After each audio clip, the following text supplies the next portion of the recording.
RRB JE 2024 के official answer की 23 दिसंबर यानी कल के दिन आ गया। आंसर के आने के बाद एक आइडिया हम लोगों को लग गया कि किस तरह से लोगों ने स्कोर कर रखा है। अब इस स्कोर के लोगों के स्कोर के बेस के ऊपर ये आइडिया हम लगा सकते हैं कि कट ऑफ क्या रह सकते हैं और आरआरबी यहाँ पर रिजल्ट किस तरह से बनाएगी कि यहाँ पर, क्योंकि ये बहुत इंपॉर्टेंट हो जाता है कि आरआरबी रिजल्ट किस तरह से तैयार कर रही है। और ये इसलिए इंपॉर्टेंट हो जाता है कि कुछ पोस्ट के कट ऑफ यहाँ पर आप देखेंगे कि 50 के करीब भी आपने स्कोर कर रखा है। कुछ पोस्ट के लिए वहाँ पर आप शॉर्ट लिस्टेड हो जाएंगे, पर कुछ पोस्ट ऐसे रहेंगे जहाँ पर आपको 78 75 भी स्कोर चाहिए आप सीबीटी 1 क्लियर करके सीबीटी 2 एग्जाम में जाने के लिए। तो इन सभी पॉइंट के ऊपर हम लोग इस वीडियो में बात करें। मैं हूं अविनाश कुमार। आप इस चैनल पर आप नए हैं तो चैनल को सब्सक्राइब कर लें और इस वीडियो को आप अपने दोस्तों के साथ शेयर जरूर करें। और सबसे पहले आप सभी से माफ़ी चाहता हूँ, बहुत लंबे समय से कोई वीडियोस नहीं आ रहे थे और कुछ पर्सनल रीजन की वजह से वीडियोस आपको नहीं मिल पा रहे थे। अब यहाँ पर हम लोग बात करते हैं आरआरबी जेई 2024 की सीबीटी 1 एग्जाम की कट ऑफ को लेकर। यहाँ पर कट ऑफ में इंपॉर्टेंट पॉइंट क्या होता है? सबसे इंपॉर्टेंट पॉइंट मेरे हिसाब से जो होते हैं, आप कितना नंबर टाइम रिजल्ट यहाँ पर देना है, ये आपको कट ऑफ को कम ज़्यादा आसानी से कर देता है। जहाँ पर नंबर ऑफ टाइम रिजल्ट यदि 15 की जगह 20 गुना कर दिया जाए तो कट ऑफ आपका अच्छा खासा नीचे चला जाएगा। तो ये बहुत इंपॉर्टेंट होता है। और कोई भी विभाग किस तरह से रिजल्ट बनाती है, यहाँ पर आरआरबी किस तरह से रिजल्ट तैयार करेगी, ये इंपॉर्टेंट होते हैं कट ऑफ को कम या ज़्यादा होने में। और नंबर ऑफ वैकेंसीज कितनी है, तो ये सिर्फ ये 3 पॉइंट पर ही आपका रिजल्ट तैयार किया जाएगा। और इसके अलावा जो भी है, पेपर का लेवल कैसा था, नॉर्मलाइजेशन में कितना स्कोर मिलेगा, डजंट मैटर, कोई मैटर नहीं करता। लोग स्कोर करना था जितना स्कोर करे। एक पिटारा में डेटा सारा सभी कैंडिडेट के बंद हो चुके हैं, अब उसमें कोई फेरबदल नहीं होंगे। जो नॉर्मलाइजेशन में लोगों के स्कोर मिले, लोगों का 8 स्कोर बढ़ते हुए नजर आएंगे, किसी का 12, किसी का जितना भी बढ़े स्कोर, ये भी हम लोग को कोई मतलब नहीं है। पर यहाँ पर जो मेन कोर थीम होगा आरआरबी रिजल्ट तैयार करने में, यही डेटा के ऊपर रिजल्ट आरआरबी तैयार करेगी। और यहाँ पर आरआरबी ने क्लियर तौर पर कह रखा है कि 15 गुना रिजल्ट दिए जाएंगे। और जो 15 गुना रिजल्ट दिया जाएगा आपका पोस्ट वाइज दिया जाएगा, यानी जो डिफरेंट कैटेगरी के पोस्ट है, जो आप आरआरबी जेई के ऑफिशियल नोटिफिकेशन में आ जाते हैं, और मल्टीपल कैटेगरी के पोस्ट है। अब इन मल्टीपल कैटेगरी के पोस्ट के आपको रिजल्ट अलग अलग आएंगे। तो यहाँ पर आप देखना चाहें, यहाँ पर हम लोगों ने आरआरबी किस जोन का डेटा है, जम्मू का डेटा है। तो यहाँ पर नंबर 3 कैटेगरी, यहाँ पर ये अलग कैटेगरी का पोस्ट है। फिर इसी तरह से हर कैटेगरी के अलग अलग पोस्ट यहाँ पर है और डिफरेंट कैटेगरी के डिफरेंट टाइम रिजल्ट यहाँ पर दिए जाएंगे। जैसे यहाँ पर बात करें तो ये रहा आपका 2 सीट है जूनियर इंजीनियर सिविल कैटेगरी में, तो यहाँ पर 2, इसके 15 गुना रिजल्ट दिए जाएंगे।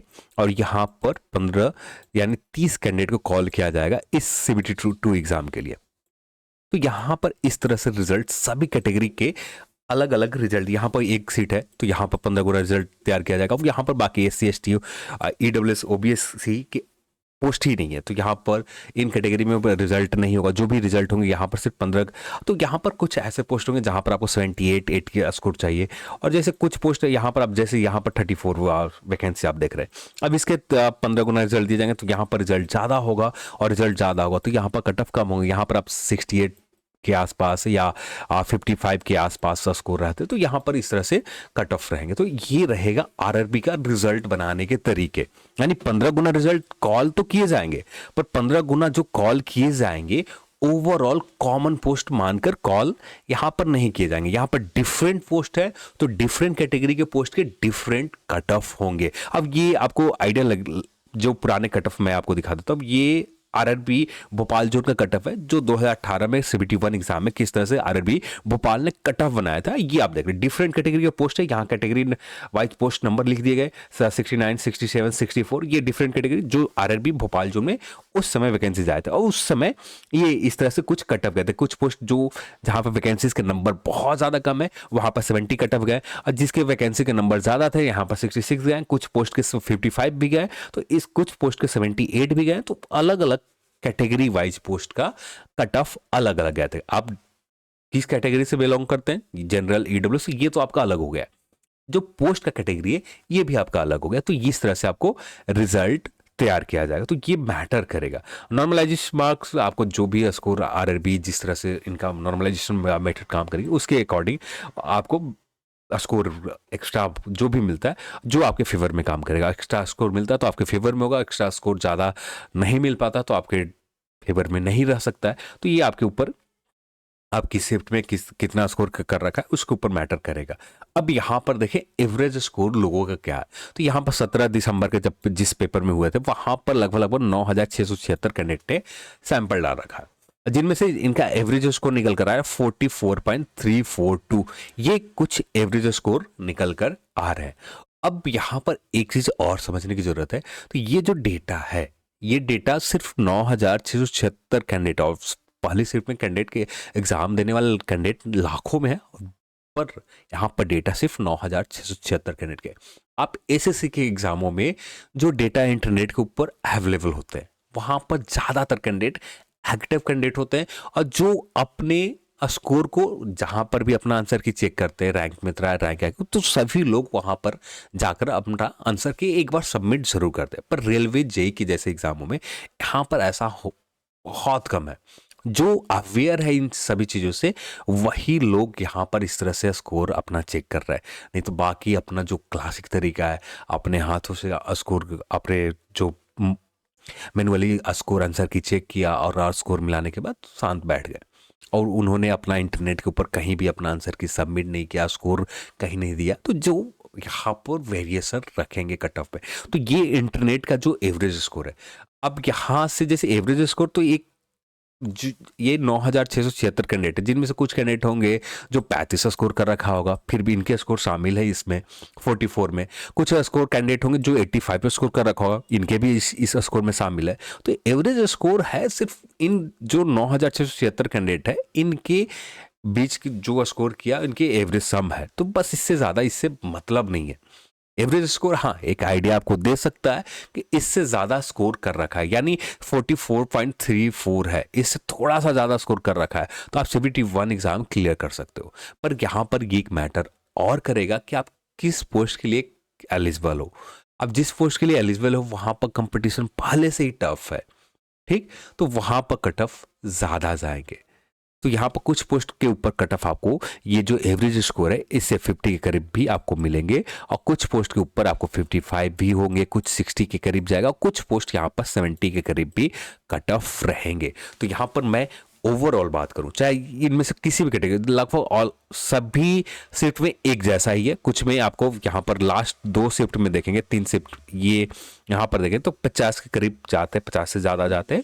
नहीं तो यहाँ पर आप देखें तो 45 के करीब रहते हैं ऊपर के 3 शिफ्ट में, और यहाँ पर बीच में देखें तो 46 48 के करीब लोगों ने एवरेज स्कोर कर रखा है। तो ये आपका कट ऑफ कभी भी नहीं रहेगा 49 49 52 53 या 45 45।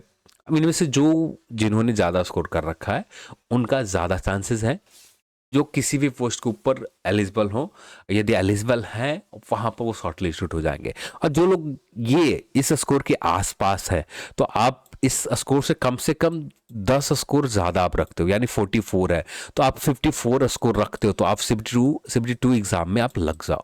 बस आप ये देखना कि आप जिस कैटेगरी के पोस्ट के ऊपर एलिजिबल हो, यानी कितने ज़्यादा से ज़्यादा पोस्ट के ऊपर आप एलिजिबल हो, यानी आप कम से कम 10 कैटेगरी के पोस्ट के ऊपर एलिजिबल हो।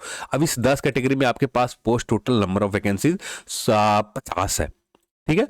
तो आप मैक्सिमम मान के चलो कि यहाँ पर किसी न किसी कैटेगरी के पोस्ट के ऊपर ये आप जो 54 स्कोर आपने कर रखा है आप यहाँ पर शॉर्ट लिस्टेड हो जाओगे। ओवरऑल हम सभी जोन की बात कर रहे हैं, कुछ जोन में बहुत ज़्यादा कट ऑफ आए होंगे, जैसे आप RRB SBA जोन में आते हो, यहाँ पर आपका एवरेज स्कोर कम से कम भी चाहिए, तो 60 से ऊपर एवरेज स्कोर आप रखते हो तब जाकर आप किसी एक कैटेगरी में 60 के करीब आपका स्कोर कम से कम चाहिए। अजमेर जैसे जोन में अजमेर, फिर इसके बाद आप RRB पटना जोन में आते हो, आप RRB रांची जोन में आते हो, वहां पर आपको टफ कंपटीशन मिलेंगे। पर यहाँ पर जिन जोन में थोड़ा सा वैकेंसीज का नंबर ज़्यादा है उन जोन में आप उम्मीद करो कि जो 54 या 56 के करीब आपने स्कोर कर रखा है, और कुछ पोस्ट के लिए 70-80 के करीब भी कट ऑफ जाएंगे, कुछ पोस्ट होंगे, और कुछ पोस्ट आपका 60 के करीब भी आपको कट ऑफ रहेंगे। तो यहाँ पर डिफरेंट पोस्ट के डिफरेंट कट ऑफ रहने जा रहे हैं। तो ओवरऑल मैं यही कहूँगा जिनका स्कोर 54 से ज़्यादा है, जो भी कैंडिडेट है वो उम्मीद रखे। हाँ बस एक चीज आप अपने लेवल पर देख लें, आप कितने पोस्ट के ऊपर एलिजिबल हो। सभी कैलकुलेट करने के बाद आपका पोस्ट के नंबर कम से कम 50 के करीब जाता है जिन जोन में, और कुछ जोन में तो 10 ही 20 के करीब जाएंगे, 10 पोस्ट भी होगा तो वो भी काफ़ी है। तो अलग अलग डिफरेंट जोन में है। तो यहाँ पर आप कितने पोस्ट के ऊपर ज़्यादा एलिजिबल हो उससे आप कंपेयर करो और देन आप इस नंबर के आसपास पहुंचते हो। यानी 50 पोस्ट से ज़्यादा आपके पास है, ठीक है, आप जिस कैटेगरी में आते हो, आप जनरल ओबीसी में आते हो, ठीक है, ओबीसी में आते हो तो आप पहले यूआर के देखो कितनी वैकेंसी है, प्लस ओबीसी के आप देखो कितनी वैकेंसी है, और दोनों को कैलकुलेट करके जो टोटल वैकेंसीज आएंगे तो आप ज़्यादा से ज़्यादा पोस्ट के ऊपर एलिजिबल रहोगे, तो वहाँ पर आप ज़्यादा चांसेस रहेंगे कि आपका शॉर्ट लिस्टेड किया जाए। तो ये चीज़ें आप ध्यान रखना। बाकी चीज़ें आप जो इंटरनेट के ऊपर देख रहे हो कि ये कट ऑफ रहेंगे, वो कट ऑफ रहेंगे, कट ऑफ आइडिया लगा पाना ये जो एवरेज स्कोर है इसके ऊपर पॉसिबल नहीं है। यहाँ पर ये जो नंबर ऑफ कैंडिडेट के डेटा और ज़्यादा होते हैं, यहाँ पर जोन वाइज कैंडिडेट के डेटा करीब करीब 5,000 से लेकर 10,000 के करीब कैंडिडेट के होते, 5 से 10,000 के बीच में, तब जाकर एक सही अनुमान लगाया जा सकता था कैटेगरी वाइज। अब यहाँ पर एक चीज और इशू है, जो डेटा सबमिट किए जा रहे हैं वहां पर पोस्ट के किस पोस्ट के लिए आप एलिजिबल हो ये मेंशन नहीं है, तो हाँ, एग्जैक्ट अनुमान लगा पाना मुश्किल है। तो यहाँ पर मैं सजेस्ट यही करूंगा कि जिनका स्कोर ये एवरेज स्कोर दिख रहा है इससे थोड़ा सा ज़्यादा है, कम से कम 10 नंबर ज़्यादा है, कम से कम 10 मार्क्स ज़्यादा है, जिनका पे आप शिफ्ट वाइज देख लो, आप 44 यहाँ पर है, यहाँ पर आप 10 मार्क्स आप ज़्यादा रख लो, आप यहाँ पर 53 है तो यहाँ पर आप 10 मार्क्स आप ज़्यादा रख लो। आप मैक्सिमम मानो कि आपका रिजल्ट यहाँ पर 71 के लिए क्लियर हो जाओगे, 72 एग्जाम के लिए क्लियर हो जाओगे, आप 72 एग्जाम के प्रिपरेशन में आप लग जाओ। उम्मीद बहुत कम रहेगा आपके पास, आप ज़्यादा से ज़्यादा पोस्ट के ऊपर एलिजिबल हो तो डेफिनेटली कोई ना कोई एक पोस्ट आपको क्लियर हो, कुछ ना एक पोस्ट का मल्टीपल पोस्ट आप क्लियर कर सकते हो। हाँ, जहाँ पर आपका ये कट ऑफ बॉर्डर के ऊपर ही आप रहोगे, जैसे आप कट ऑफ जा रहे हैं, आप सबसे मिनिमम कट ऑफ गया आपका 54, ठीक, आपका स्कोर भी है 54, तो आप एक ही पोस्ट के ऊपर एलिजिबल रहोगे।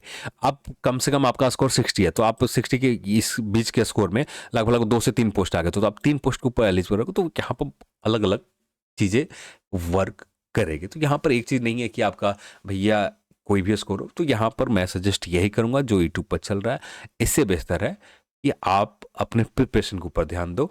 एवरेज स्कोर से 10 मार्क्स आपका ज़्यादा है तो डेफिनेटली आपका 71 क्लियर हो सकते हैं।